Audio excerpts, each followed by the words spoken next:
You like live bait fishing and you get your own bait tank and you cast net and you keep your fish alive in your bait tank? This is for you. I just want to share things with you that I've learned. So, number one, to purge or to not purge, that is the question. I have done it both ways. Now, purging is when you take the bait that you've netted in your cast net, put them in a cylindrical bucket, like a 5-gallon bucket, 10-gallon bucket, and let them sit for 10 minutes. Now, what that does is that gives the bait a chance to purge all of their excess scales, their vomit, excrement. Because when you catch those fish in the lake, they're panicked. They are panicked, agitated, and stressed out. So they can get bait in there in that 5-gallon bucket for 5 to 10 minutes. It helps them shed all of the excess things that you don't want. When you go to put them in your bait tank, you take a bait net and you transfer them. You don't transfer them by hand. The less you handle them, the better. So you take the bait net and then you just transfer your bait from the 5-gallon bucket to the bait tank. Now I've got an 18-gallon bait jacuzzi tank. Now on my Chucker Classic XL, what I do for purging is I just use my live well. It's a 9-gallon live well in my boat. And it's not cylindrical, so it has corners in it. So I keep my bait in there for maybe 5 or 6 minutes just because I don't want them getting in the corners and getting red nosed. I'll cast the net into the water, I'll pull them out, and I'll dump them out into the bait tank. The live well already has several gallons of water in it, and then I just let them sit for 5 or 6 minutes. And then I'll take my bait net and I'll just transfer them from the live well to the bait tank.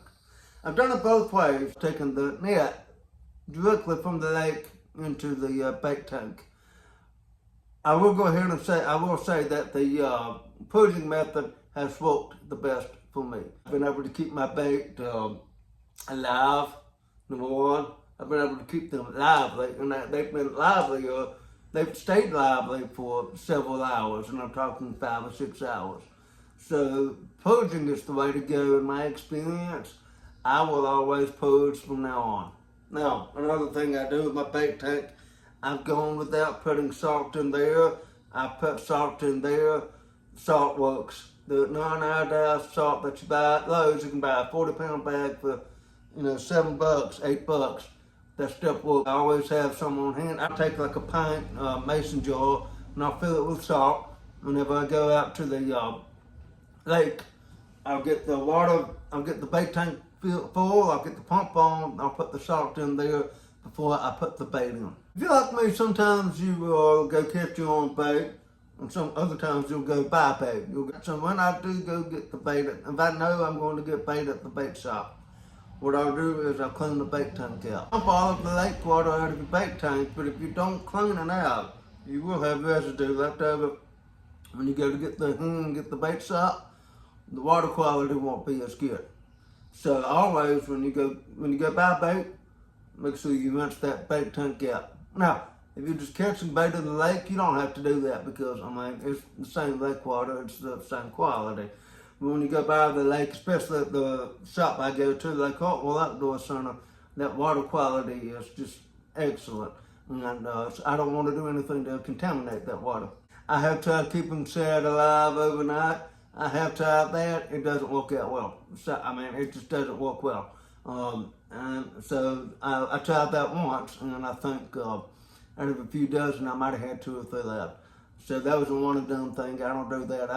I'll go to the lake, and I'll catch my fish before my fishing trip. So if I plan to go tomorrow for a fishing trip, I'll make that a fishing trip and a bait trip. So I'll go get bait, and then I'll go fishing. Now, sometimes on the rare occasion, I'll go in the morning. If I know I'm going fishing at night, I'll go in the morning and get bait, and then I'll just keep it in the bait tank until I start fishing. And I'm talking about I'll be on the water at 6 and be off the water at 9. I'll be back on the water about 4 o'clock in the afternoon. That's fine. I'll keep them in the bait tank. I'll just keep the boat plugged up at the house while I'm not fishing. Shad.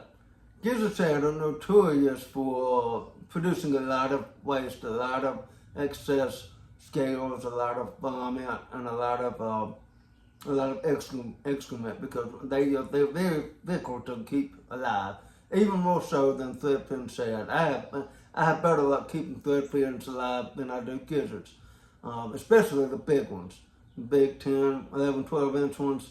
You know, they require a lot of oxygen, so you can't put as many gizzards in your bait tank. My bait tank is an 18-gallon tank, 18, maybe 18 big gizzard shad at once.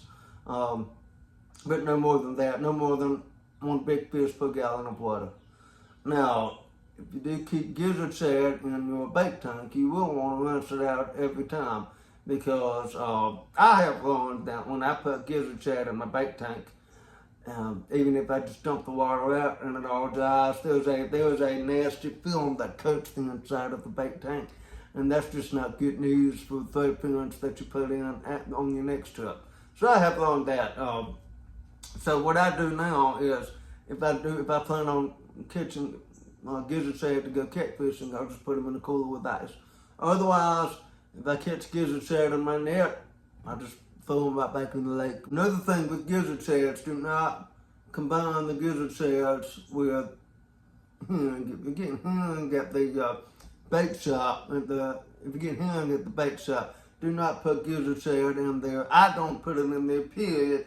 But especially if you go to the lake and you catch some in your net, do not put lake caught gizzard shad into your tank with your store-bought herring.